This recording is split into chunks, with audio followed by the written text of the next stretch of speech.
Hello and welcome to Crucible of Words for more dedicated legacy action. For today's midweek meta deck, we are featuring YouTube's very own Brian Coval, better known as BOSHNROLL. He recently won a 10K at Star City Games at this weekend just gone, so I thought why not showcase this deck for my midweek meta slot. So, what is this deck and what does it do? We are essentially a combo deck that uses Cephalid Illusionist in combination with either Shuko or Nomads en-Kor to target the Cephalid Illusionist as many times as we want, which mills over our whole library, in the process flipping some Narcomoebas into play, which we then sacrifice for Dread Return, which then brings back our singleton Thassa's Oracle whilst we have an empty library to win the game.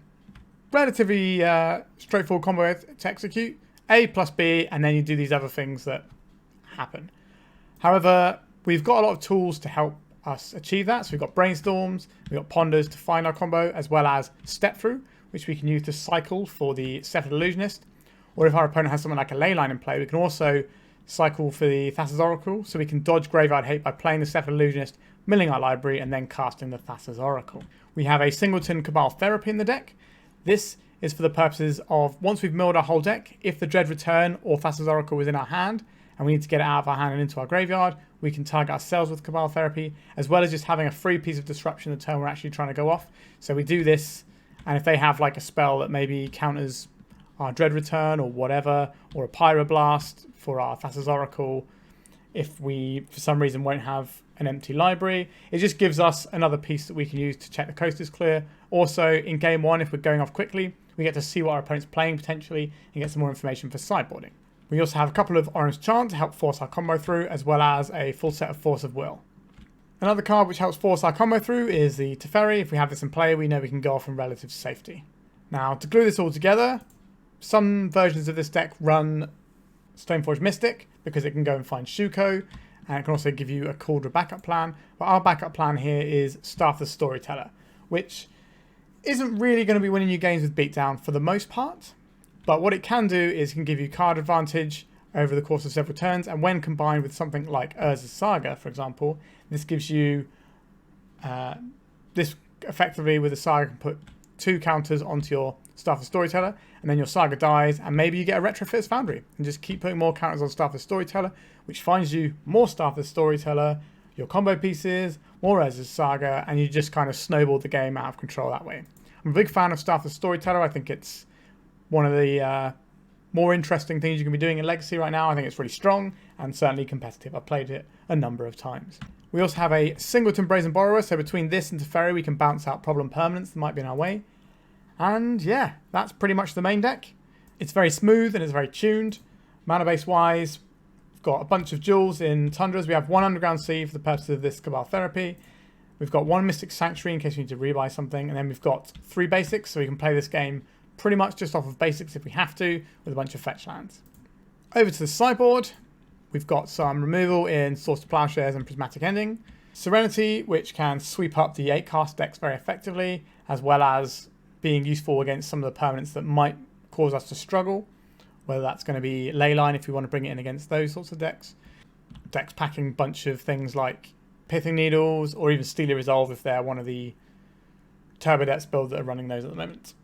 And we got some counter magic in the form of 2 Force of Negations, because our deck can clock on turn 2, but some of the dedicated combo decks in this format that don't have like the backup plans and stuff like that going on, they tend to be quicker. So Force of Negation helps against that, as does the Flusterstorm. Flusterstorm is also a nice one to protect our combo because we're going to be casting some spells to do our stuff. Then we have the Flusterstorm to protect. We have a Hydroblast to deal with some problem red cards. We're in blue, we may as well run this. We have a Pithing Needle. This is an Urza Saga thing we can find if we need to shut down certain problem permanents. This is a nice tool to have access to.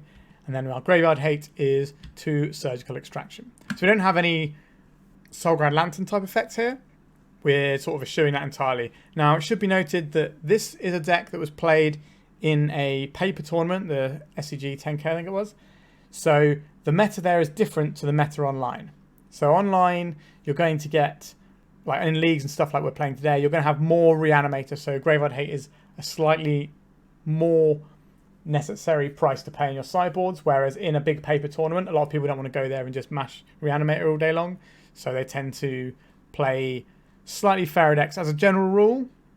or decks where the games go a little bit longer, etc., rather than the reanimated decks where some of the way of winning the game is certainly not in your own hands because it's a lot on what you start the game with and whether or not you can force things through. So people prefer to play decks like this or slower control decks and things like that, or, you know, the deck that they love the most is what they're playing, whereas people just play loads of leagues with Reanimator because it's quick. So I don't think this deck is optimal for playing in leagues, but it's probably optimal for playing in things like challenges and big paper tournaments. However, we're going to run it as is rather than trying to fiddle around in those margins. This is a good deck, it's powerful, we can race stuff. I've played Cephalid Breakfast maybe twice before on the channel, and both times it felt really good, and I think we were just shy of the trophy both times. So it's very strong. So yeah, congratulations to Brian Coval for winning, and let's play his 10k winning deck list. Also, like, comment, subscribe, do these things, and also check out my Patreon in the description below. Alright, let's play. We're into round 1. We are on the play. We have an Island Ponder, which is not a bad way to start things off. I don't really like this Narcomoeba, but we do have a Brainstorm to get rid of this on the second turn. So I think this is probably a keep from me. As we're a combo deck as well, hands with Ponder in to begin with are much better than for control decks because we know exactly what we're trying to find. Whereas control decks tend to not know what they're answering straight away, so I don't know if they're looking for removal or counter magic necessarily. Okay, so we do not want this Dread Return, so this will get buried at the bottom. I'm not opposed to having the Brainstorm and Scalding Tarn. Would I rather have these things? We definitely want to fetch. If we don't shuffle here, we definitely want to fetch before we cast our Brainstorm. Which means I think we are going any order here. And just drawing a card. Alright, Plains, that's fine. Not exciting, but it'll do. Next turn we can Brainstorm and shuffle away. Potentially Cabal Therapy if we get an indication what our opponent's doing. And we know a good way of disrupting that. Ancient Tomb, okay. Chromox.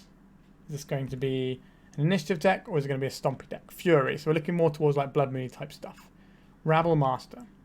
Okay, so the gauntlet has been thrown down in terms of time we have to complete our combo. So we're trying to go off in the next couple of turns before this gets out of hand. I think step 1 here is cast this Brainstorm. I guess we put back the Narcomoeba and we're probably putting back the Cabal Therapy here. Hang on, Misty Rainforest. I think we can crack this for a basic island, so our opponent is Blood Moon in their deck most likely. We're not really going to have the time to do double white for things like Staff of the Storyteller anyway. I think we need to cast this Brainstorm rather than doing it as a Saga here. So let's see how we go. Okay, we've got some of the things we want here. The Mystic Sanctuary is for later. And we'll put this Flooded Strand on top. And then we'll draw that next turn and shuffle it away. So we're missing one piece of our puzzle. We can Orim's Chant to stop our opponent from attacking us, but that requires double white, which might not be so easy. If we have to cast a Force of Will, we're probably casting it by pitching our Brainstorm. Cursed Mirror. This is going to give them a second Rabble Master, so they're going to attack for a whole bunch this turn. Yikes. So, next turn. Oh, jeez. This is 1, 2, 3, 4, 5, 6, 7, 8, 9, 10. This will put us to 8. And then the following turn they attack for 1, 2, 3, 4, 5, 6. That puts us to 2. So we're not dead if this resolves, but it's not great. I think we have to let this resolve because we need this Brainstorm to find our combo. We're now slightly punished for getting this island instead of this Tundra. Just make sure I've done my maths right. 2, 4. And each of these is worth 3. 2, 4, 5, 6, 7, 8, 9, 10. Yeah, I have done my maths right there.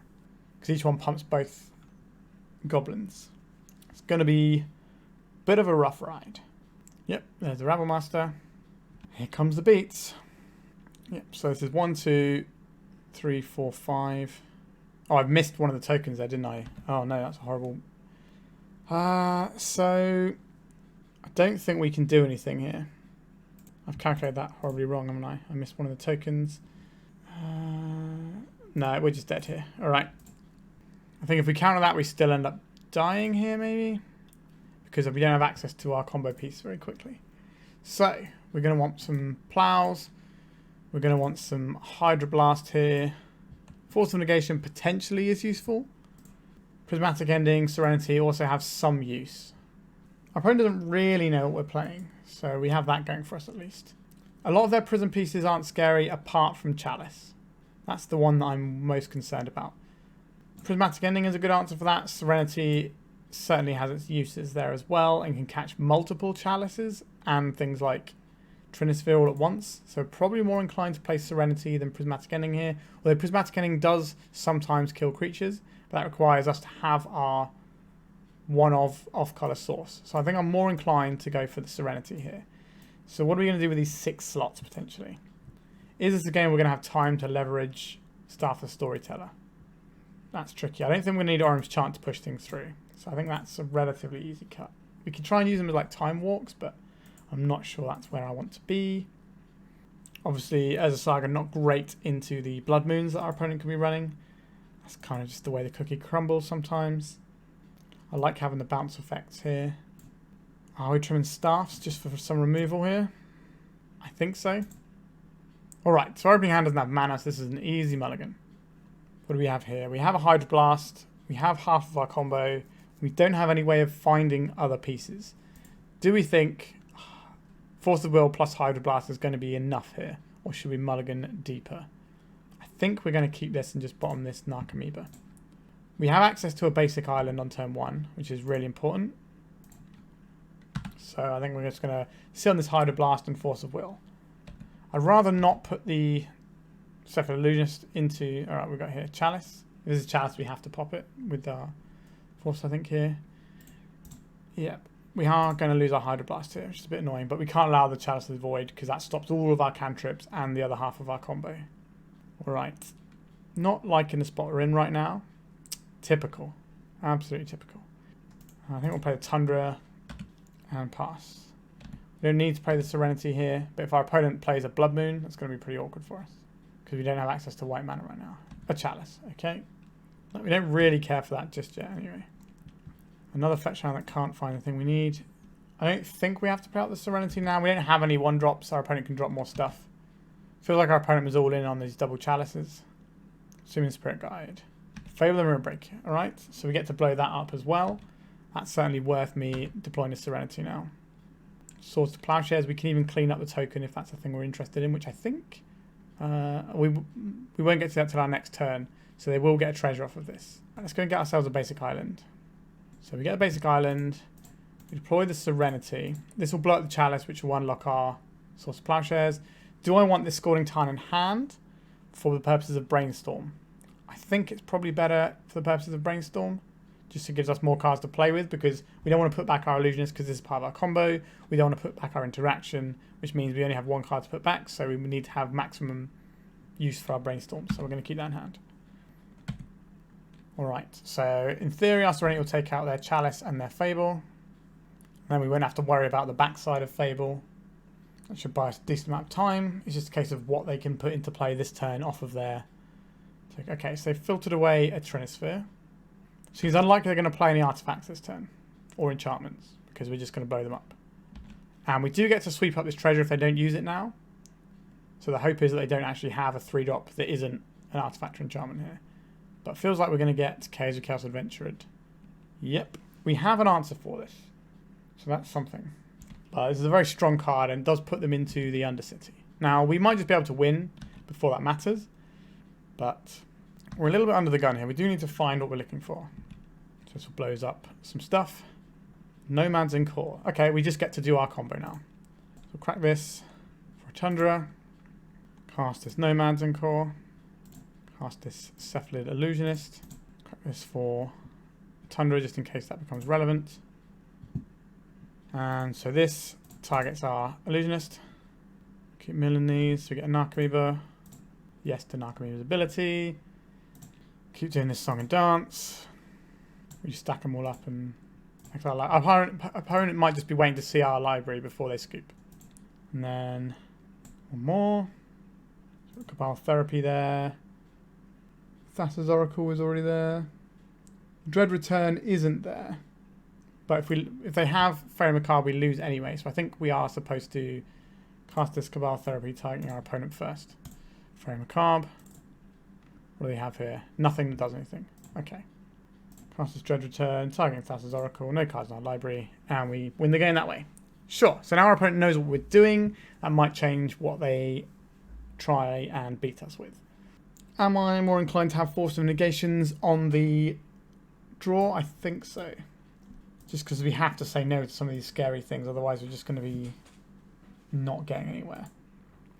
That means maybe we're trimming Teferis. They are useful for controlling the board a little bit as the game sort of tick on. But maybe that's not what this is about. Retrofitter Foundry. I think that was one that probably should have come out before. And a Teferi can come out here. Still got 2 bounce effects and the 2 Serenities. So we've got 4 answers for things in play, as well as just more ways of stopping them because they're going first. So we don't get to like ponder into an answer. We just have to say no to the big scary thing that happens. Alright, let's see what this turn or this game holds for us. 3 of these cards we actively don't want in our opener. So let's mulligan this one. Urza Saga is not very good in this matchup. Mystic Sanctuary is not very good either, so I think this is a mulligan as well. We have 2 basics, so we can play around Blood Moon quite easily here. We've got removal. We've got 2 halves of our combo. So we can keep this. Probably getting rid of a Misty Rainforest and one of these combo pieces. The Shuko gets caught up by our own Serenity if we need to play that in a weird order. This is instant speed, so we can go off in response to removal in terms of exiling our deck. So I think it's the Shuko that goes here. We can play a reasonable game here. We're just trying to find our little Cephalid. City of Traitors. Okay. Seaman Spirit Guide. Goblin Rabble Master. Okay, so we're going to be Swords to Plowsharing this next turn. A Narcomoeba. Sure. We will plow this now. Alright, so they're having to lose their City of Traitors for this play. We got another guy. This does save us some damage. So we have another guy now, rather than waiting. Alright, so it's annoying they've got another guy here, but we only get attacked for 2 this turn. So we're looking for our little cephalopod friend. I think we're on deploy Narcomoeba as chump blocker. Now we could have just played the Nomads en-Kor and hoped to find the Cephalid Illusionist next turn. We got another goblin. I don't think we beat another goblin. Fail the Mirror Breaker. Okay, that's something we can interact with. So if we block this now, how much damage is this? This is 5, 6, 7, 8. So if we block this now, we take less this turn but more next turn. So I think we have to not block this turn, then block the following turn and hope our guy doesn't get removed. It's just the way we can be most efficient with our life total. A Swords to Plowshares. Okay, that buys us time, but is that good enough? Just buying time? Not really. I think we just have to pass here. And in the end of the main phase, we will plow this. Cursed Mirror. Right. We'll definitely get rid of this Goblin Rebel Master. So they can get a Goblin Shaman token. Yeah. So how much damage is this? We can soak up 2, or we can soak up 1 this turn and 1 next turn by trading here. But if we have the Nomads free next turn, I think if we have the Nomads free, we can put its damage onto the Narcomoeba. So we can block here and here for next turn. So we'll be taking 1, 2, 3, 4, 5, 6, 7. If we do that, and the following turn we'll take 3 and die. So that's not good enough. So we need to block this turn. If we block 1 here, it's the same as blocking here. This prevents 2 damage, this prevents 2 damage. 1 this turn, 1 next turn. So we may as well trade off. I think our opponent's got us here. We mulliganed a bit deep, and we're bricking a little bit on draws. That doesn't really do it. We can Nomads... we can Serenity here and blow up a bunch of stuff. But they've got lethal on board, so we have to deploy a threat here. I say a threat. A chump blocker. I'm not sure what series of draws we can have that gets us out of this one, to be honest. Maybe it's a... No, we need land and then a Teferi. Alright, that's just Deadville. Yep. We got a little bit dunzoed there. Game 1, we were just behind their clock, and we just couldn't really beat their race. Game 3 was kind of a similar affair. Game 2, we were sort of quite handily, had things sort of controlled. We could have played a few more turns of the previous game before we comboed off and still been fine. We needed some more action on this one, but there we are. We stopped the first threat, but It's not always enough if they've just got more threats. We kind of need them to have more prison elements this game than they had, but such is life sometimes. We are 0-1. Let's go to round 2. So this is an interesting one. We have a turn 2 combo, but we do have the Dread Return in hand, which is kind of awkward. That's not where you want it. And we have the Cabal Therapy in hand, so we'll need to find a fetch land if we keep this hand. We have a lot of fetch lands. I think we keep this. Finding a fetch land is going to be easier than throwing this back and having less cards, so we need a fetch land so we can Cabal Therapy ourselves for Dread Return. Uh-oh. Ancient Tomb, Lotus Petal. We can get mashed by something scary on turn 1. Starting to feel that way. Okay. Teferi Time Raveler. That's not really the one. Lion's Eye Diamond. That makes me... sure. Alright, we're going to play the Shuko now. Maybe our opponent will scoop when we play the Cephalid Illusionist. Uh-oh. Whole Breacher. Okay, we're just getting wheeled straight away. This is pretty bad, folks. They're just going to turn 2 combo us. I suppose that's not unreasonable when we were trying to turn 2 our opponent a bit. But... Right, we'll take our damage. Because we're a blue deck, they might just not go straight for it now. Yeah, okay. That's okay. So now we're in this awkward position of not having our... Well, what we can do here is if they're going to wheel us, we can deploy the Cephalid Illusionist here. And if they wheel us, then we get these cards out of our hand and it's easier for us to win. Yeah, so there's a Force of Will. That's certainly something I wasn't surprised to see come from our opponent there. But with the threat of a wheel at any moment, I think we need to keep that in mind. They probably know we don't have a counter because we probably would have counterspelled that if we did, unless we had another Cephalid. Chalice of the Void. Okay, so we have a Teferi to bounce that, so we're not completely cold to it. A Ponder. Right, we have to make the very ugly player playing this Mystic Sanctuary. The Teferi is going to be awkward. Maybe we're supposed to bounce the whole Breacher and then hope that Teferi can stick around long enough to then have another go. If our opponent keeps missing on land drops, that would work out well for us. Like if I don't make a land drop here, then I think we can Teferi bounce this. At least play, then we get to draw a card because of the order of the abilities here. Unless I'm horribly mistaken. Opponent's got 3 cards in hand. They're clearly struggling for mana. An island. Okay. Let's go for this Teferi. So we could bounce the Chalice and have a Ponder here. But then what? Right? Because we need to resolve this Cabal Therapy later, so we need to kind of control the board. Days Undoing pitch there. Okay. So we might be in play Nomads, put a Shuko on it. Well, we can't play the Nomads actually because of the Chalice, right? Yeah, so we can't even do that to block the whole breach. We're just going to get slowly beaten down by a 3-2. They're just playing Delver, basically.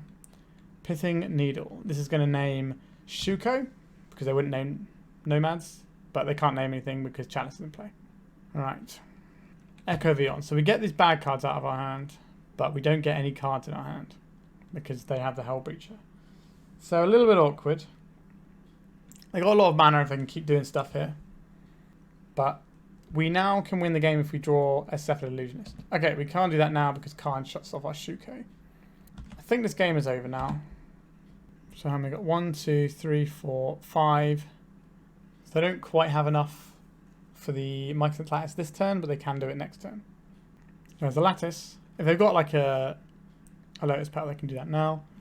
So what can we do here? We could Teferi. Orim's Chant. That doesn't do anything because it's shut off by the Chalice. Alright, we got smashed up a bit there. They do also know what we're playing here. So, this is a deck where I would like some Force Negations, Flush Storms for a reasonable 2. I like the Orim's Chant to force our stuff through. Serenity blows up a whole bunch of their things. We're unlikely to catch stuff in their graveyard with Surgical Extractions. I think it's a trap to bring them in here. Pithing Needle on Karn the Great Creator is definitely going to be useful. Source to Plowshares to kill their Whole Breacher. So these are all things that are useful here. Which is a lot of things, right? I think we can probably trim... We're trimming a Borrower. Maybe this is the Retrofitters, because sometimes these blue wheel decks don't do anything. Like they can wheel, but that's not really good enough sometimes. Like they can wheel into just a load of pieces that need help. So a Retrofitter Saga plan is not unreasonable here. The problem is, we have all these cards. So we've only made room for one card so far. Which probably has to be a Force of Negation.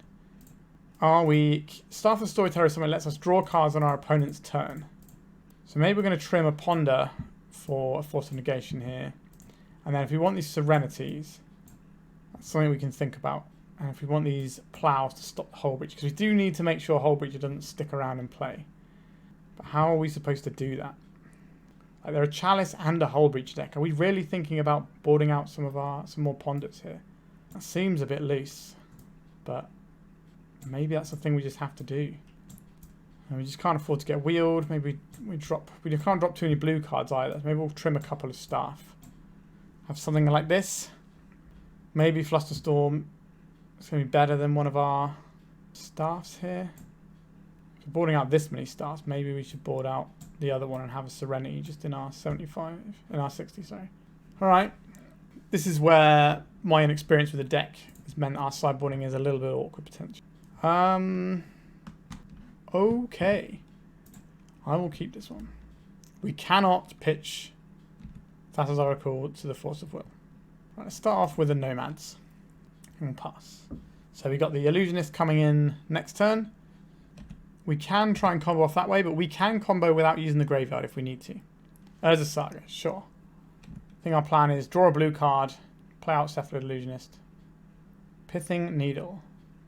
Okay, that's going to shut down our Nomads and Core here. But we have answers to that in our deck. Okay. I don't think it's worth pitching. We can't pitch the Oracle because that's our only way of winning the game. And we could pitch the Illusionist for this. But then what are we doing, right? So I think we're just attacking. Our opponent's probably not very high in the old removal stakes. I think we'll just jam the Illusionist here. Alright, we got 2 for 1 out of it. Force of Will, does doing, sure. So they've got Graveyard Hate, they got the Urza Saga, we can beat that. Saprazan's Scary. Not playing a Wasteland deck today, so we can't really interact with this like we want to. Orim's Chant. Interesting. Let's get our 1 damage in. Don't think we're looking at chanting this turn. Do we think our opponent's got second Pithing Needle? Maybe it's free for us to fetch here, so I think we'll just go and get ourselves an island. A Lion's Eye Diamond. There is an Urza Saga. Now we could Orim's Chant here to stop the wheel going off, but I don't really care if they wheel us with nothing in play. Karn the Great Creator though. That's an awkward one. Let it resolve. So what they might do is use their Lion's Eye Diamond here. It's probably just going to go get a Tormod's Crypt, which is fine, we have that beaten. But our opponent doesn't know that. Okay, Force of Will pitching Thassa's Oracle is not a situation I want to be in. Yep, so there's a Tormod's Crypt, so we don't care about that. So we correctly identified that. That's fine for us. So we can attack the Karn. Sword to Plowshares, what does that do for us? Not a great deal here. I think we'll play this out so we might be able to hard cast the Force of Will soon. Karn the Great Creator, so he wants to plus, he doesn't get to... If they want to go and get a creature, a spell with it, they can't keep their Karn around. A Hull Breacher. Interesting. I think we're in the... I guess we have Swords to Plowshares if they want to wheel here. So you can plough the Hull Breacher and Orim's... Well, you can Orim's Chant and then plough the Hull Breacher. Yep, can have a Chromox here. This is imprinting nothing. Yeah, imprinting nothing. Plussing this, no targets. Sure. Here, they're going for it. Excellent. So I think we will cast this first. So they don't get to use their 7 cards first. And then we'll plough their guy. And do I want to draw a land? I'm just trying to think. This is probably best to leave uncracked just for the purpose of Brainstorm. We'll allow this to shuffle up. Alright. I mean, if we can get rid of this Pithing Needle, we can possibly win the game. But our opponent does have a full grip now. So we get to fix our hand now in turn because we have this Brainstorm. We do have to beat this Tormod's Crypt now though. So I think we'll put back Plains and another land. Sorry, this Dread Return can go, can't it? And when our opponent still can't cast anything, we'll crack this Scalding Tarn. Get rid of those cards. I think I'm going to get the Underground Sea here just in case. We could also just put the Brainstorm on top of our library. I don't hate that strategy. Sure, let's see if they'll use their Tormod's Crypt here. I doubt it, but we're giving them the option to make the mistake. All right. We already have some stuff that we wouldn't mind putting back, so I'm going to Brainstorm first. Back Misty Rainforest. We'll put back Flooded Strand. I would like to shuffle here, but we're going to use the Ponder to do the shuffling because I'd rather play this as a Saga round.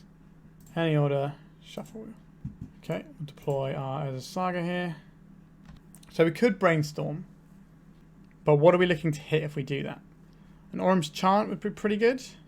Problem is if we Brainstorm, we do have to draw one of these things back, and this is just a blue card for Force of Will anyway. So I think we're just going to start off by attacking Karn the Great Creator, I think. So we can also use Cephalid Illusionist to clear cards that we put back with a Brainstorm. That's the thing we're interested in. Let's go for this. We have double Force of Will protection. How important is this Force of Will that our opponent has here? I think we will force this pitching Force of Negation. So this makes our Brainstorms better now because we can get rid of the cards as we see fit. So yeah, the Saga's coming. I don't think they're going to have another Pithing Needle, but it's not impossible. So we're looking for step through at the moment. Our Urza Saga will eventually find us a Shuko. They just got themselves a Mox. Not that exciting. That's good. We can also just make some Urza Saga constructs. Our opponent hasn't made any, so we can just threaten them on the board. And our opponent's end step will probably cast this Brainstorm, and then we can use that to... we can use the Cephalid Illusionist to mill all of the cards off the top, if that's the thing we want. I guess the one issue if we do that is our opponent can make the Tormod's Crypt very miserable for us. So that is a real risk here. Because if we put 2 back, and then mill 3, and the third card down is Thassa's Oracle, we will lose the game. But I think we will Brainstorm still. Nomads en-Kor, Orim's Chant. These aren't great, are they? So we'll put the Cabal Therapy on top, and we'll put the Nomads en-Kor on top. I think we are right to... oh, sorry, we can't mill this now because of the... What am I talking about? We don't get to mill because we have the Pithing Needle, which we've already established many times over. But we do have hard-cast Force of Will. We've got this Construct token we need to not get killed by, which might not prove the easiest. We'll play this out. We can stop it from attacking us, but then what, I guess, is the follow-up question. We will be cracking our Flooded Strand. We don't want to draw that Cabal Therapy on top. We should have just saved the Brainstorm for our turn. But it does let us be mana efficient for casting this Force of Will. But we could have cast that anyway, so... Another Saga from our opponent. Oh, I think I need a cup of coffee after this game. My brain's lagging a little bit today. Narset Parter of Veils. Not a fan of this one. How many cards does our opponent have there? 3. So we can Orim's Chant first to make sure our Force of Will goes through. We're definitely going to Force of Will. The question is whether or not we Orim's Chant first. It's got 3 cards in hand. They could just do their thing. I think we're supposed to Orim's Chant. Feels like our opponent's building up for a turn where they kill us here if we don't deal with this. A Hull Breacher as well. Yikes. So this changes the texture a little bit. Because we can't stop either of their thingies. So I think we just have to hold up our counterspell to deal with the draw effect when it happens. Which means we're probably making a Saga token. They haven't activated the Narset yet. Okay, here comes the Narset. Let's see what they find. A Force of Will. A little bit awkward. I think maybe we should attack here. I guess we could like ruin our whole board to try and take out the Narset. But then they still have the Hull Breacher. I don't know. Another Illusionist. That's not the one, is it? Prevent all combat damage that will be dealt to and dealt by target creature you control this turn. So we can Fog in a roundabout way here. Our opponent now has a Force of Will, so our whole trying to counter their thing is just not going to work. So I think we should just be making another token here. As sad as that is. We can get the Shuko, which allows us to mill, but we are facing the Tormod's Crypt. We could get the Retrofitter Foundry and just try and make really big constructs and beat our opponent with constructs. That is an option we have available to us.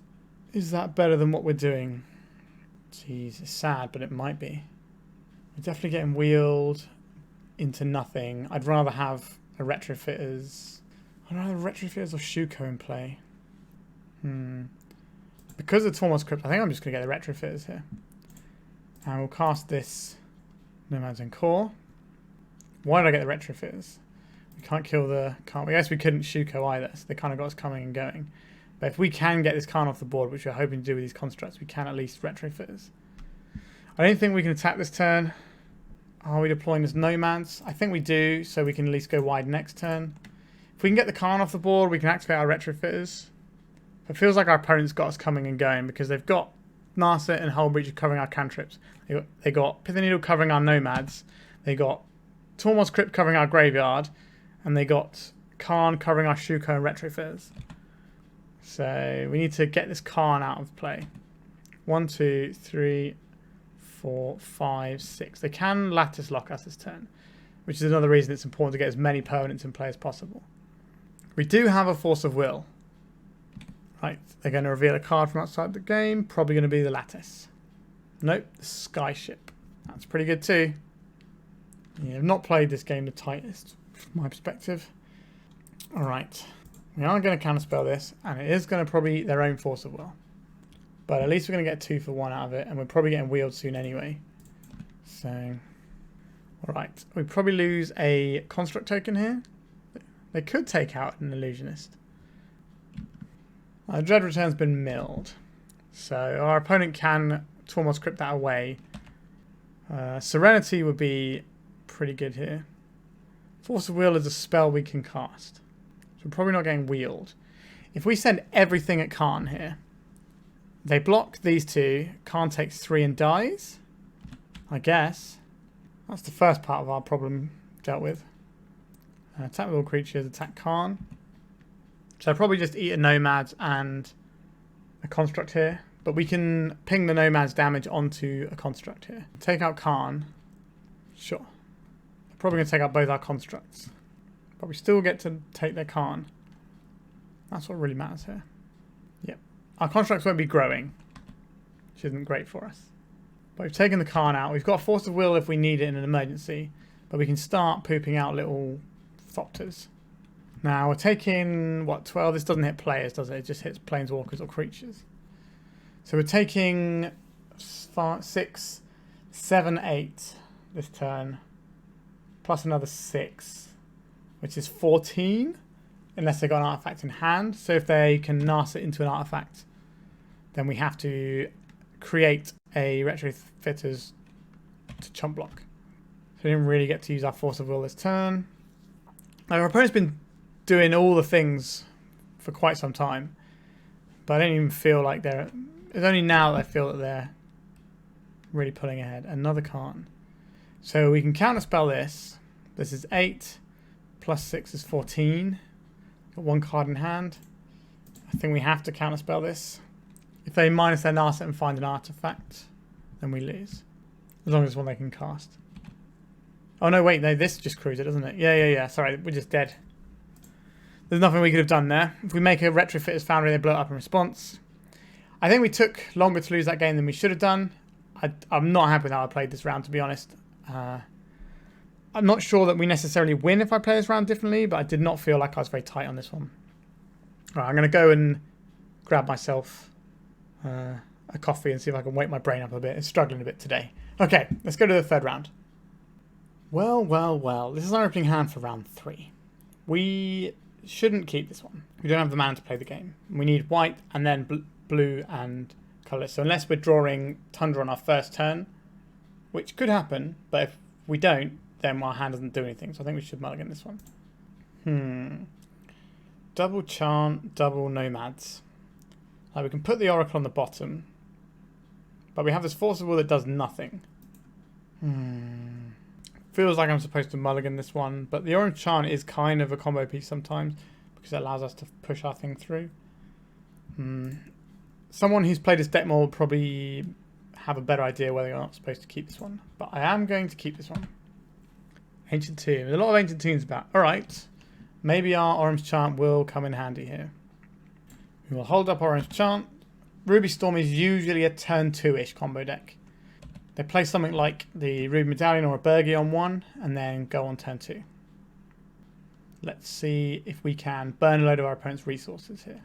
Okay. We'll go for a Ponder first. Step through... Oh my... I was moving the window and I clicked it the wrong way, and now I don't want these things. What a horrible misclick that was. I don't want to draw through these to get there, so I have to any order this. Even though we had the step through, which is the thing we wanted, I was just moving my window and misclicked. What a day. Any order, I guess. Shuffle. What am I doing for myself here? So we're going to hold open this Chant. We don't have a blue card here. So we're going to play the Burgie. Maybe I'm being greedy with this Chant. Alright, there's the Reckless Impulse. Let's see what they find. Burning Wish, Jeska's Will. Okay. We get one bite of the cherry with the Orim's Chant. So the idea is to try and use it as a thing that completely burns all their resources rather than a thing that slows them down a little bit for a turn. That's kind of what I'm hoping for. 4 cards in hand. They have this Burning Wish. Horn of Harnfell. Okay. So if they pitch their whole hand and then give us a window, we can Orim's Chant here. Lotus Petal, Ancient Tomb. There's the Lotus Petal, sure. Now the Horn is something that gets to let them refill very easily, even if we Chant here. Okay. So if they cast this bonus round, I think we have to Orim's Chant in response. Otherwise they're just going to get a whole bunch of stuff here. Okay, so that shuts them off for a turn. And then we can draw Cephalid Illusionist to win the game. If we hadn't messed up our Ponder, this turn we'd be cycling step through and be winning on the following turn. That's not where we're at right now. I think I will jam Nomads and a Shuko. And equip the Shuko to the Nomads. Okay, now our opponent is probably still okay to go off here. But we wasted some of their resources quite nicely. But they do get to Harnfell into... Oh, wow. This is pretty good. So they can Manamorphose into Burning Wish here. And that can get them past in Flames, and that should be game. We only have 3 cards. So Jeska's Will costs 2 and makes them 1. So sorry, it costs 2 and makes them 3, so it makes them 1 in total. But if they cast a bonus round first, that's okay. So yeah, we've got Rite of Flame here as well. The Lotus Petal. Lotus Petal nets the mana. Actually, no, the Jeska's Will cost them effectively 1 and net them 2 because of the Burgie trigger as well. So it's like a Dark Ritual, actually. That's pretty good. Yeah, so they should be able to go off here deterministically, I think. Yeah, this looks pretty much spot on. So they're just going to bonus round, do this other stuff. Yeah, we are deterministically dead here, right? So they got... This is going to mean that all of their mana things just make them lethal amounts of mana here. And then they can go through the hoops, Burning Wish for Past in Flames, play all the cards from their graveyard, and carry on. So yeah, that's going to be us done in that one. I would like a Flusterstorm, I would like a Hydroblast, I would like this Force of Negations. Pithing Needle for Horn of Harnfell is okay as an option, but it's just okay. Prismatic Ending is something that we can do. Serenity is going to be too slow. If we want 2 mana to blow up the thing, we want to do it immediately. So that's kind of what this is going to be doing for us. I think that means these cards are too slow. Staff of the Storyteller is obviously too slow here as well. So we'll take those out. And that's a pretty clean swap there, which I'm pretty happy about. We also have this Retrofitter's Foundry that's not great, actually. So maybe we can drop out this Retrofitter's Foundry and give ourselves some flexibility with like a Plough for Burgie or a Pithing Needle for Horn of Harnfell. Brazen Borrower isn't the most exciting, to be honest. Surgical can be okay against Past in Flame lines, but I don't think that's where I want to be. I think I'd rather have the Pithing Needle for Horn of Harnfell, actually. Right, we'll submit like this. We're just trying to do our thing. They might start with a... this is a turn 3 kill. We can keep this. So our opponent might have ley lines. They do have a ley line. Okay, that does change how we interact here. So we're no longer just going for the turn 3 Goldfish here. So look at our sideboard. Serenities aren't in. don't have the bounce spell, so we just need to find a step through here.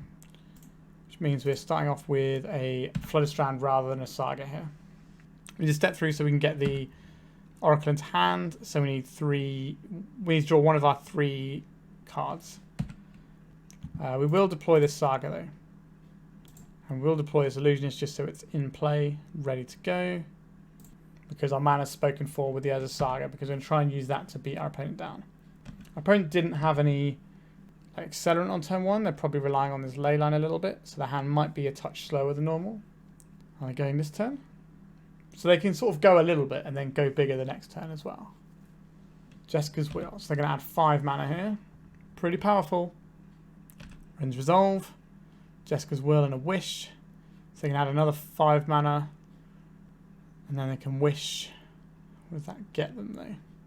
So I only have 2 mana left over. So it depends what the cards in their hand are. If they've got more mana in hand, then I think they're okay. But it might just be dead here. Well, they're going up to the 5 mana. Reckless Impulse. Alright, so they're probably just going to go for a large Galvanic Relay, I imagine. The Ren's Resolve Reckless Impulse spells, they get to cast them on their following turn. It's until your next turn.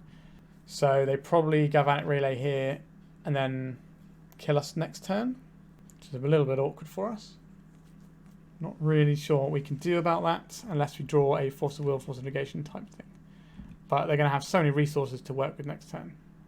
Right, so the Galvanic Relay, put a bunch of stuff, Rite of Flames and all sorts in there. Pop out and see how dead we are. It's pretty dead to me. Pithing Needle. Does that interact with any of these cards? No. Don't know if we're deterministically dead here. So I suppose we're supposed to carry on playing. So play this out. We need all of our mana to be blue because we're trying to cast Thassa's Oracle in the near future. Tundra. Tap for 1. We could play out this Pithing Needle naming Horn of Harnfell here. Just to keep ourselves going. This means that one of their big payoffs isn't a payoff. Harnfell, Horn of Bounty. That's the one. And we may as well deploy a second Cephalid Illusionist. And it's over to you, opponent. So they've got a load of cards from exile they can play here. They're not quite deterministic. They can fizzle from this spot. It's going to be difficult for them, but the Ruby Medallion certainly helps things along. Another Rite of Flame. They can bonus round. And then Jeska's Will cost 2 and makes them 3, but they get 2 copies of it, so it makes them 6. So it's a +4 ritual, provided they have the mana for that. If we draw Thassa's Oracle or step through, we win the game next turn if our opponent passes. That's a big if, but that's 3 cards. I'm not opposed to having the option of being able to win the game here. But we are struggling a bit with breakfast today. Jeska's Will, they go up to 4 mana. This is going to be bonus round. They should have a Rite of Flame in their sideboard they can get with Burning Wish. So they can do this. Burning Wish only costs them 1. They get Rite of Flame plus... does Past Flames do it here? I think so. Because Past Flames will cost less. And they also have a bunch of... So there's the Rite of Flame I mentioned. And then go into their graveyard. Yeah, I think we're in trouble here. If that wasn't already massively obvious to everyone watching. A Grape Shot. Interesting. Okay, so it's Rite of Flame. I guess they've got the Wish already saved up, so they can go and get Past Flames with that one if they want to. So they can cast Grape Shot, Wish, Past Flames, Grape Shot again. And that should kill us. Our opponent's got lots of ways they can kill us here. So I think we just see how bad it is. Inspired Tinker.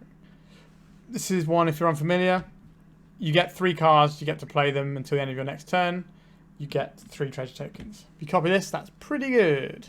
That's like a Hull Breacher Echo of Eons in a lot of ways, right? You get your 6 treasures and your 6 cards.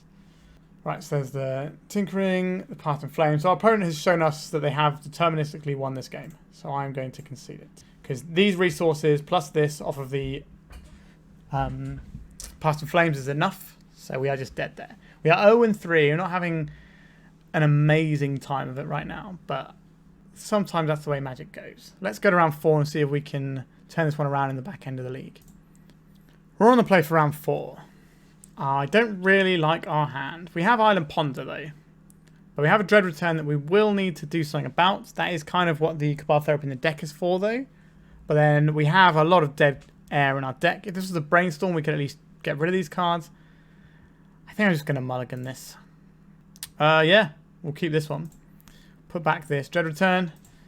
We have potentially a turn 2 if we want to go for it. But I think we're going to lead off on an island here. We can't afford to get wastelanded when we only have the one land, so we'll get just a basic island and cast a Ponder. We're looking for mana sources here. There's a mana source. So we want the Dread Return on the bottom, then the Cabal Therapy, then the Flooded Strand. We will be drawing this Cabal Therapy. But this is the land that we wanted, so here we are.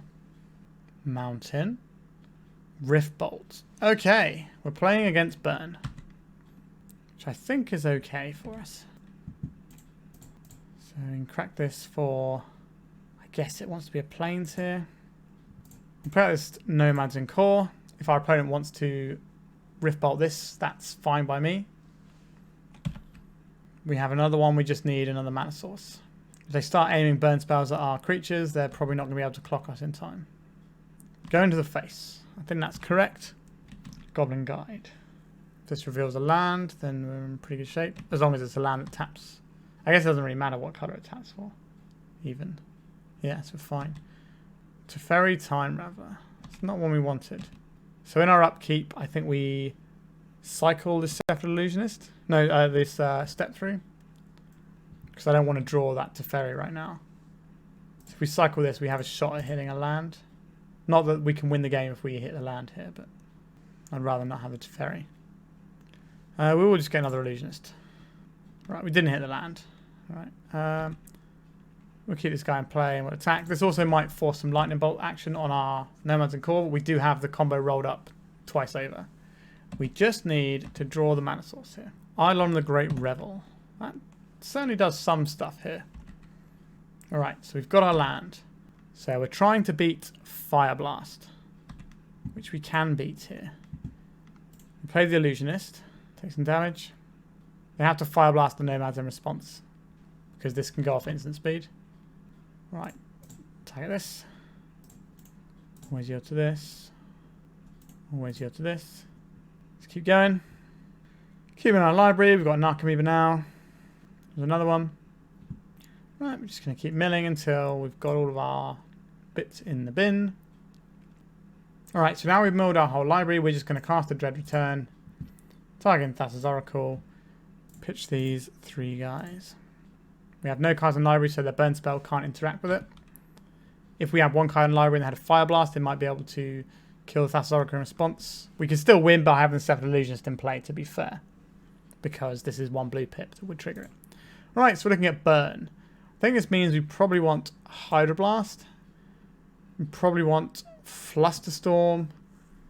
And I guess we're interested in these plows.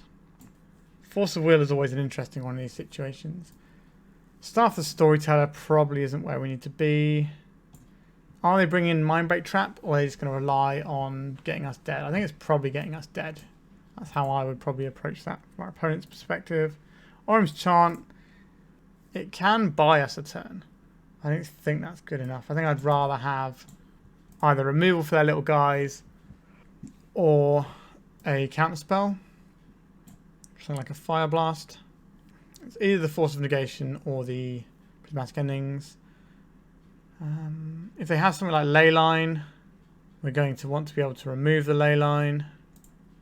What's going to be our option? I think we just keep these in just for purposes of Leyline, even though they are a bit clunky and slow in this sort of matchup. We need to watch out for things like Smash to Smithereens, I think it's called. The 2-mana blow up an artifact, because that can hit our Shuko and mess with us. This is a turn 3 kill with Force of Will backup and a potential Cabal Therapy if we want it. I'm not sure if we do, but possibly. Tormod's Crypt. Do we counterspell Tormod's Crypt? That's genuinely a tough one. Do we think turn 3 can race? I think it probably can. I think we are supposed to hit this and just go for our turn 3 kill. provided we find one more mana source. Right. Let's Cabal Therapy our opponent, I suppose. What am I most scared of here? Fire Blast, pretty good. Eidolon is good. We want the things that are instant speed removal though. So I guess it's Lightning Bolt. Chain Lightning. Exquisite Firecraft. Okay, none of these are too bad. They're not... The Eidolon is recurring source of damage, but not by much. We only need to cast 2 spells into it to win the game. Yep, there's the Eidolon. We can even blow it up if we want to. This does have to get us a Tundra. That's the one awkward thing here. In the face of a Price of Progress. We're supposed to do that on our opponent's turn, I think. With the cracking, but here we are. So, what would you like to do, opponent? I think we're going to get a win on the board here. Opponent's got a couple of mystery cards in hand. A Chain Lightning. I'll take that. We will not pay to fire it back because we have no red mana. Thanks for asking me. Wizard Cycling. Let's go and get our Illusionist. Swords to Plowshares. So we can play out our Nomads.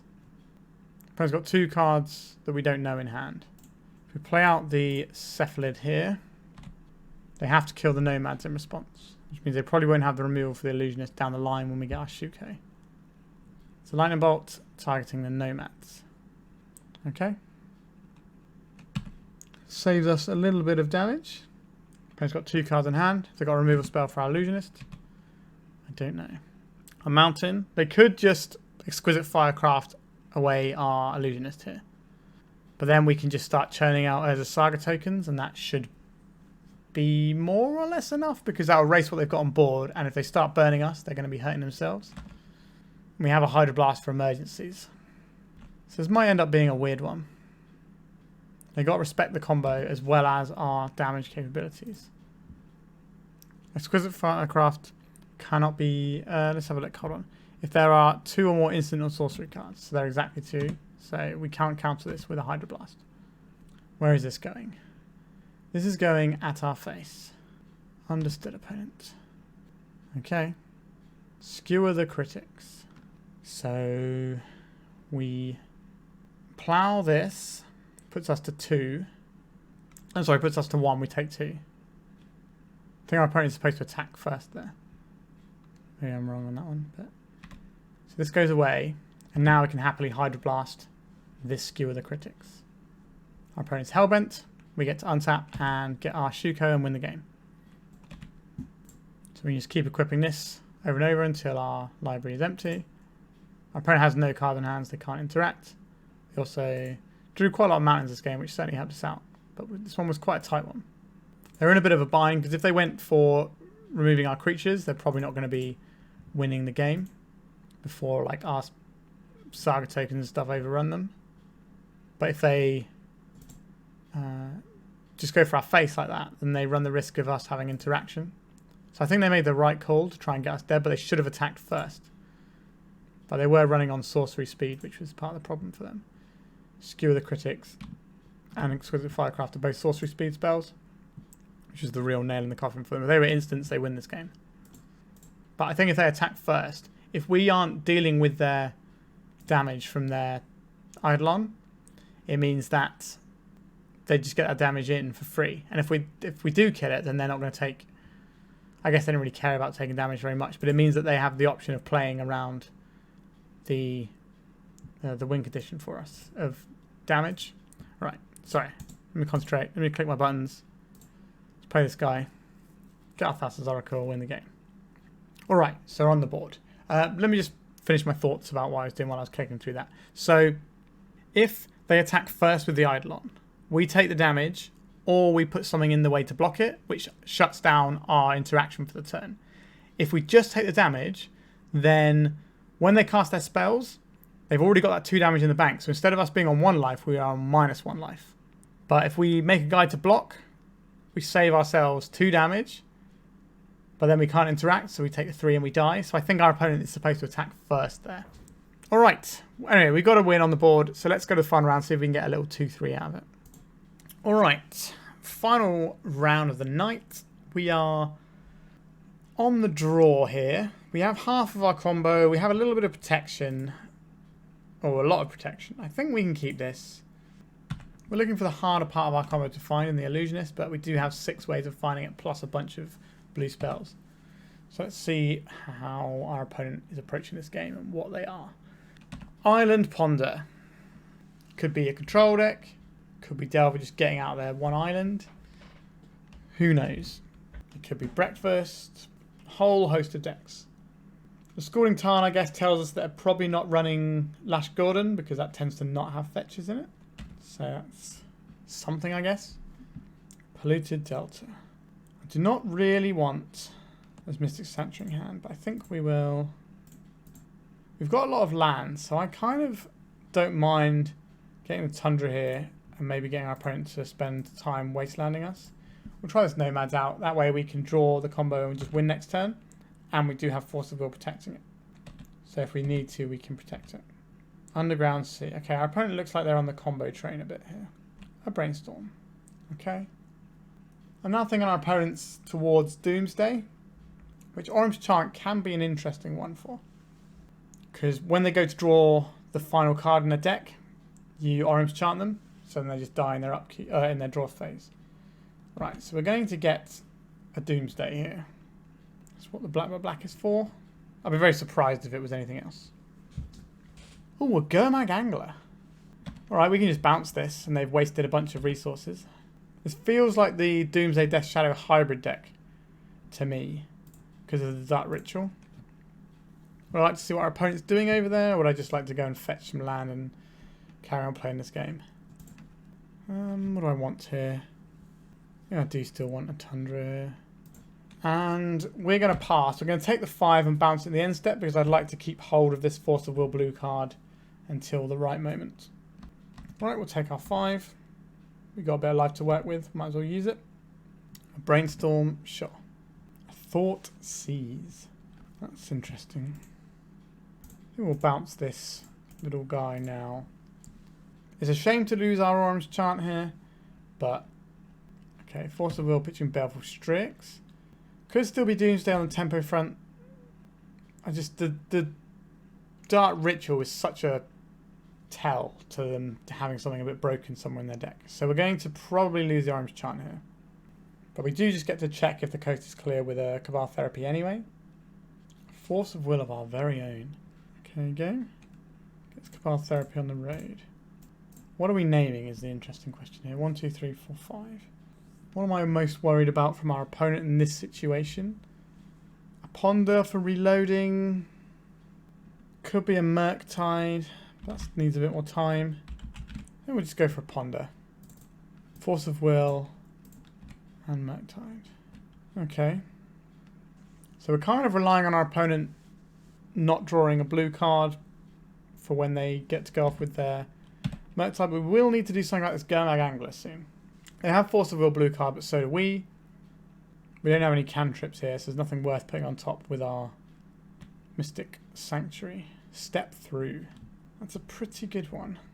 This means we do have something worth putting in. So I think we want...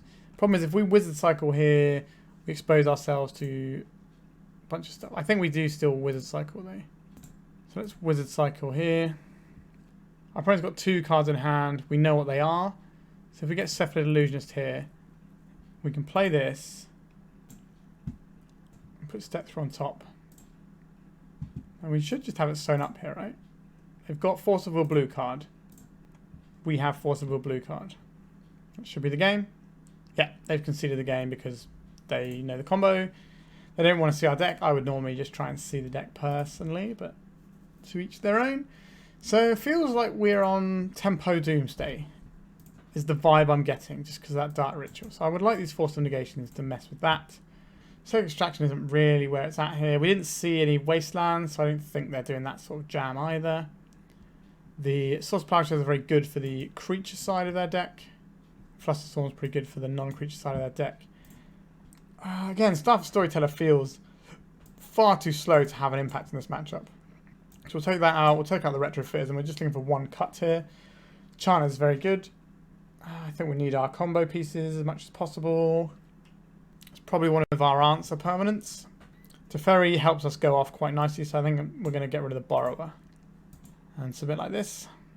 We could bring in something like Pithing Needle for some of their cyclers. That would be betting on them being... What does this hand do? We need white mana. I guess we don't, we have the Shuko, right? But the Dread Return is in hand, which isn't really where we want it, but we have a Brainstorm. I think we'll keep this one. Probably going to get Thoughtseize though. But we have a Brainstorm to hide information if we need to. Another step through. Right, there is our island. We can Brainstorm a response to a Thoughtseize. Potentially force them to take a certain thing. A Brainstorm. Sure, I would like to cast a Brainstorm. Our hand needs a little bit of help. We do not want this Dread Return. I don't think we need 2 step throughs. Although 2 step throughs does mean that we get to avoid Surgical Extraction, which is probably something I want to play around this game. Which means we're maybe getting rid of a Brainstorm here. I think we crack this for Tundra.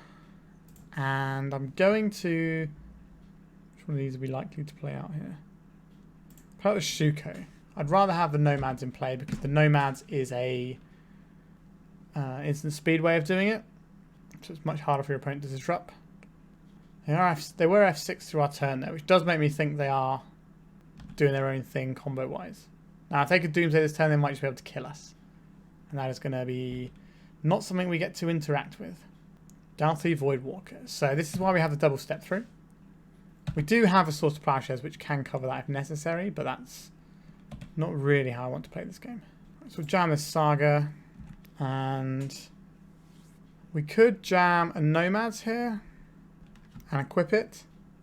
Are we worried about some sort of thing that blows up 1-drops like Powder Keg perhaps? So I think we're supposed to just sit back on this Brainstorm. We can also Brainstorm and then cycle step through. So we get to shuffle our Brainstorm on our opponent's turn. Right, so our opponent's turn. Another Dalthy Voidwalker. Again, this is why we have the way of playing through it with the getting the Thassa's Oracle here. Are we looking to Brainstorm first and just get the shuffle? What would we be putting back is the question. Possibly this island, but probably not. If we're ploughing, we should be ploughing now, I think. This is awkward, but I think we are ploughing now to preserve our life total. The problem with Brainstorming there, we don't really want to get rid of any of the cards we have. So we definitely want this land. We definitely want this as just another way of securing our combo. Right, we'll Wizard Cycle for Illusionist. I have this. We're not going off this turn. But what we can do is we can Wizard Cycle for the Thassa's Oracle and have the Illusionist and Thassa's Oracle to put on top of the Brainstorm if things go wrong, which I don't hate. So I think I'll deploy this Nomads to see if this gets any reaction from our opponent. We'll equip it to the Nomads, and we can make it as a Saga token if that becomes a thing that we want to do. We can step through. We don't have any way to protect our combo, so we're probably better off as a Saga ring.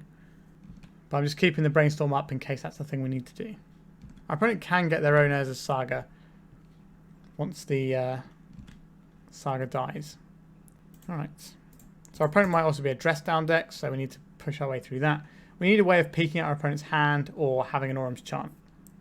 I think we're just pivoting onto a damage-based approach until we exhaust our opponent's resources. This is the end step, so not a bad time. Just casting a Petty Theft, okay, that's fine. I was going to say, not a bad time to cast a dress down for our opponent there. Right, so let's make a guy. So we'll go and get us another Shuko. We're going to equip the Shuko here. We'll play this Mystic Sanctuary and get our Brainstorm back. That is much better than an average draw, I would say. And we attack. Like we can cycle if we feel the need to, but I think we're just going to poke away like this. Flooded Strand. And nothing. Right, I assume we're going to attack for 3 here. But we now have 6 damage coming back at them, so they need to do something. They have a Brazen Borrower, which can obviously change with the clock a little bit. I would like to Brainstorm first. Force Negation to Teferi Time Raveler is the sort of thing we're looking for. I don't think we need both of these lands. Question is, do we need this Brainstorm right now? Let's put the Brainstorm away. We can hold up Hardcast, Force of Negation, or Step Through. Yeah, I think we don't really need any other things right now because the Teferi's going to do a lot of the job for us. So we're going to tax here. Play this land out. Now, are we holding up the Force of Negation, or are we casting Teferi? If we cast Teferi, it's going to get some action out of our opponent, but they have the Brazen Borrower in waiting. So I'm not really convinced that's where I want to be. Although we can Brazen Borrower, bounce the Doughty Voidwalker, draw a card. No, I think I'm going to hold up for the step through here. We've got a 2-turn clock. Our opponent requires more turns if we don't crack this fetch. So here comes the Brazen Borrower. Yep. So they crack for 6. We crack for 6. They crack for 6. We crack for 6. We have a Force of Negation held up. We can also use the Teferi to mess with their clock for a turn. If this is something like a Murktide Regent, it's not going to be a very big one, but it will be a relevant alteration to how the clock's going to work. Neither of their creatures can block ours, so they're definitely going to be swinging all the time. Unearth. Cycled. Okay. Interesting. Maybe they really aren't a Doomsday plan. 1, 2, 3, 4, 5, 6, 7. So if they crack their land, they can make a Murktide this turn if they want to. A Ponder, that's fine. And turn we'll Wizard Cycle. Problem is, if we Wizard Cycle here, that can go wrong for us. If it's in our hand, this is awkward now. I think we are supposed to use the Teferi here and try and bounce with the Teferi. This requires an answer from our opponent, and then once we've burnt through some answers, we can do the step through plan for next turn if we need to. Mystical Dispute. Sure. Cast a Brainstorm. A Flusterstorm. That's not nothing, isn't it?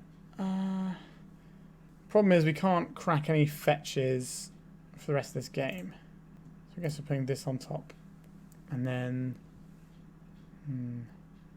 I guess it doesn't really matter. Unless we have to step through as a bounce spell next turn to buy another turn. It's ugly, but here we go. So our plan is attack for 6. And now our opponent can only put us to 1.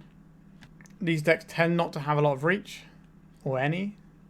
I say these decks, this is quite an interesting selection of cards here. I was expecting a Doomsday plan, but maybe they're just not on that, and they are just using Dark Ritual to power out some other stuff.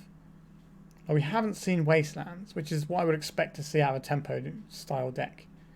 Unearth is something you can use in a Doomsday deck. You put it as the bottom card, so you go for your Thassa's Oracle. If they counter it, then you unearth it back into play. So maybe that's what our opponent's doing. Are they going to use a Doughty Voidwalker in a desperation to find another card? That looks like what they're doing. Okay, we'll take our 3. This means our fetch lands are on, so next turn we can try and use Flusterstorm to win the game. So what have we got in our exile right now? Swords to Plowshares, Brainstorm, Step Through. Those are pretty useful cards. We might just be using Step Through as a bounce spell, but that does run into a bunch of counter magic. Although we have a land on top underneath that, but we can't reach that land, can we? We can put our opponent to 1 here, or we can put them to the test to see if they have a counter spell. If they have a counter spell, and we go for the Illusionist into... If we do Illusionist into... So we can cycle for the Oracle, but that doesn't do anything whilst they have the Doughty Voidwalker in play. So if we cast a Step Through here, and they counter it, we lose the game, and we don't have this Flusterstorm. I think we possibly could have played this one a little bit sharper. We don't have a way to put them to 1. We can make this trade with the Murktide. But what does that actually do for us? Nothing, right?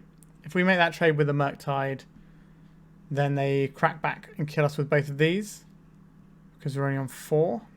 So I think we have to cast this and hope we don't have a counterspell, which feels wrong considering how many cards our opponent has in their hand. Don't think there's a way we can get rid of this Doughty Voidwalker either. We don't have the mana for the Thassa's Oracle kill. Yeah. Alright, opponent. Let's go and get ourselves a Tundra. They also have the Doughty Voidwalker as an emergency bounce with the step through. Is that right? Then cast it. You play that this turn. Okay, so they can't do the step through. They can plow our guy though. They plow one of our guys. We gain 3, which means we don't die to the Borrower. Which means you get another turn, which might be enough, but we get rid of the Doughty Voidwalker so we can do our combo. Yeah, this is a tough one. Right, Tundra. Bounce these 2 guys, I guess. This is what we have. Step through to bounce your guys and swing for the win. Can I have this? They can plow in response with the Doughty Voidwalker, so we don't kill them. But we have 2 Shuko, so combo a daze. This can only be cast in our opponent's turn, so that's us dead, unfortunately. Yeah, we were so close on that one, but our opponent just had a whole bunch of interaction.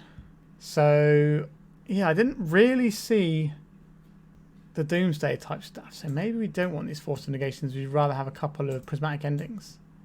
I would have thought we would have seen some other Doomsday related spells. Alright, we're on the play. We have some stuff.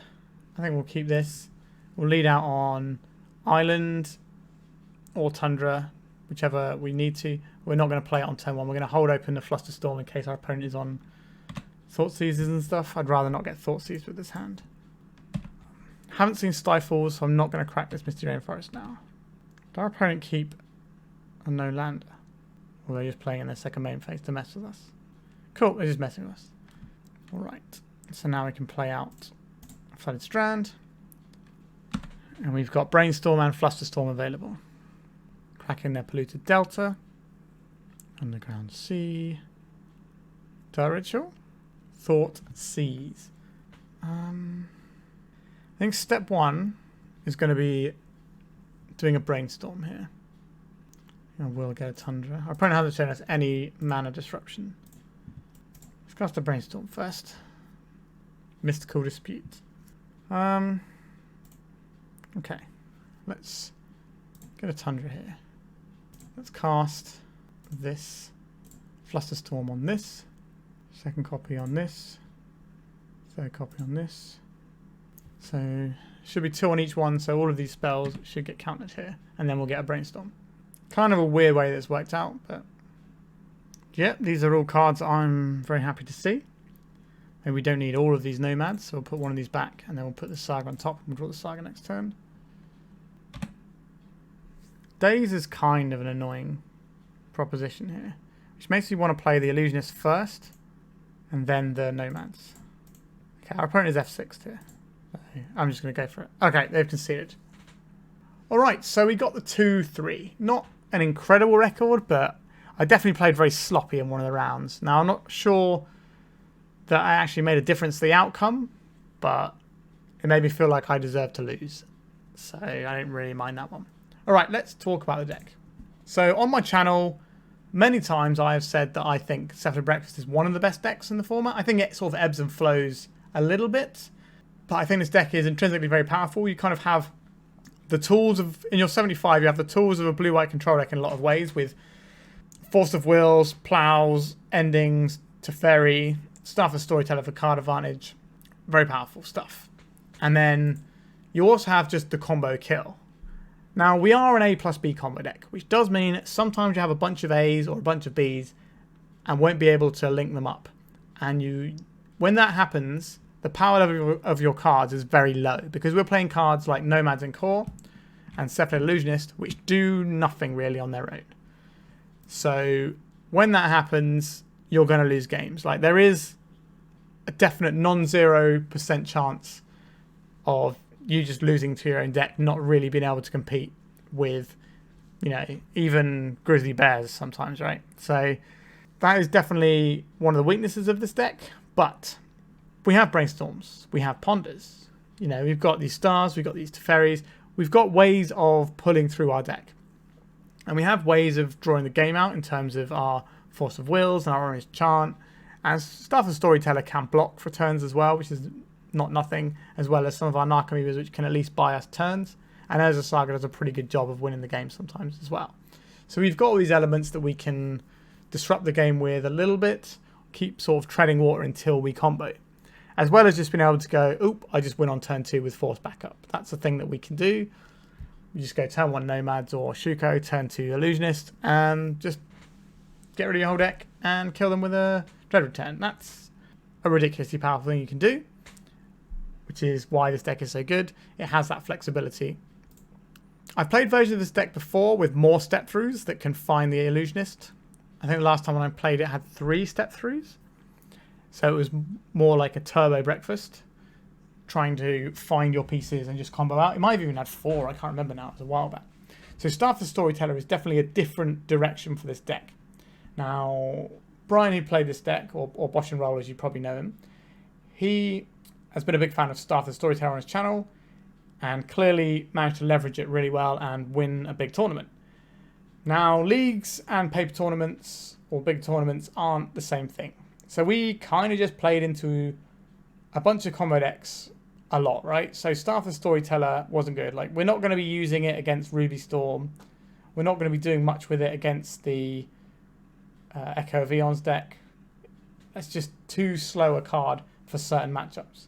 Now, like I said at the beginning, in sort of constructed big tournaments, like the 10K that we saw that this deck won, or a showcase challenge, or whatever, something like that, you're going to end up with more people wanting to play a longer game than you will do in a league.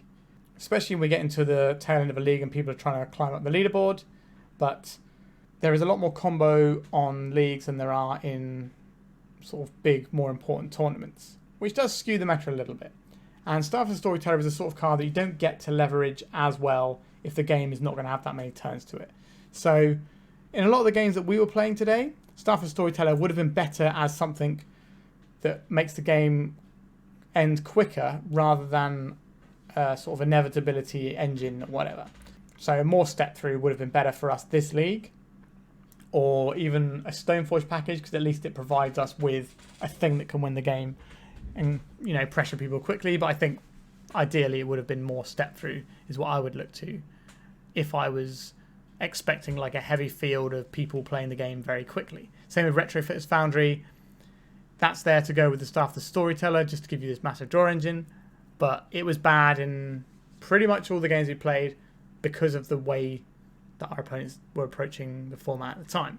So this sort of package here, these 5 cards, this, we'll move this Dread Return out of the way. We're not talking about this now.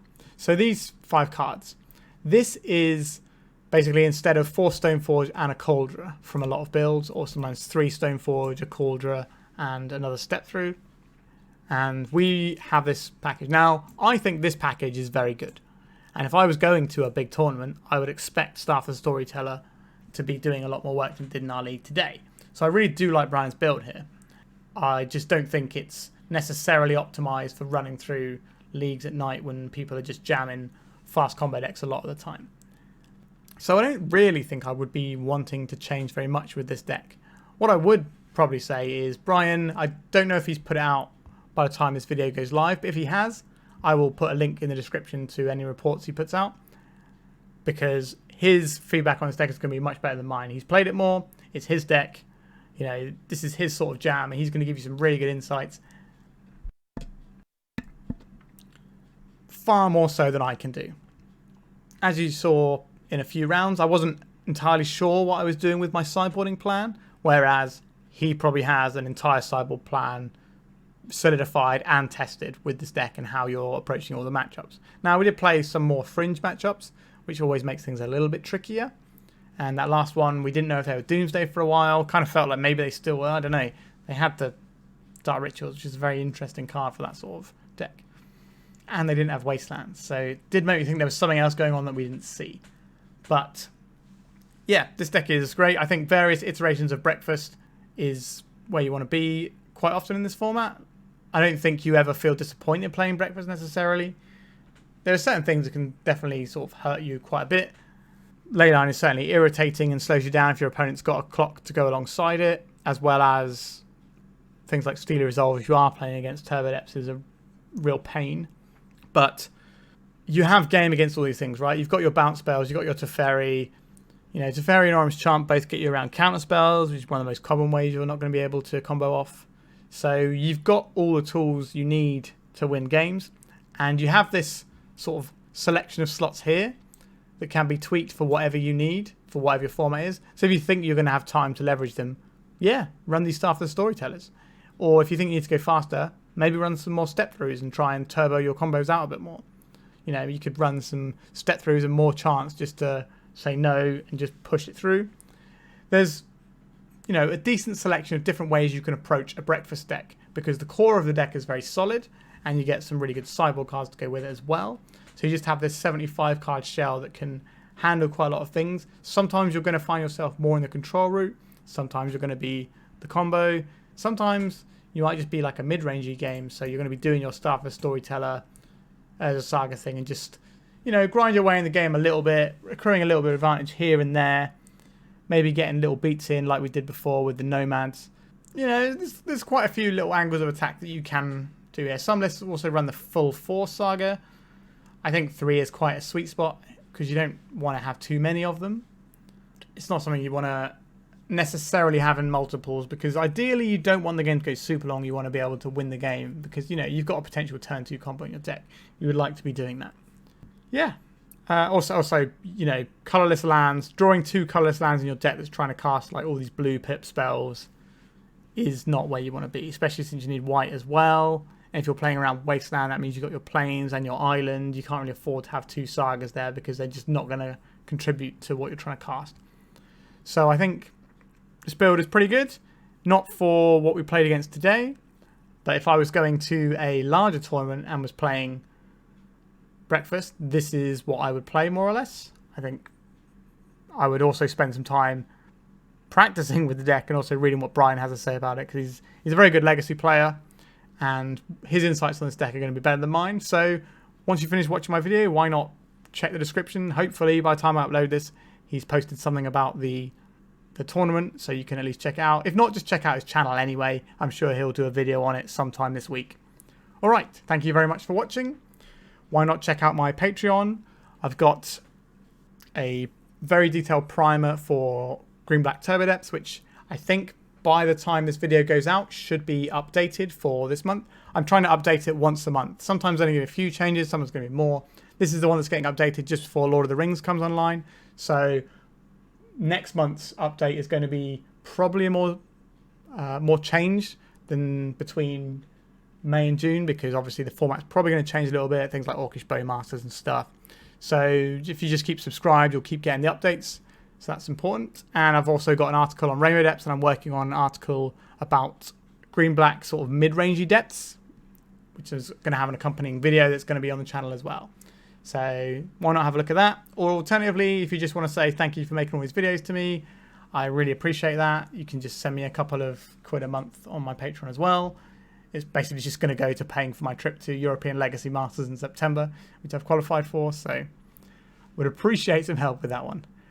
But most importantly, just watch my videos and enjoy them and play Legacy yourself, right? It's a great format, and the more people that play it, the better, in my opinion. Also, like, comment, subscribe. Doesn't cost you anything. Why not? All right. Thank you very much for watching, and goodbye.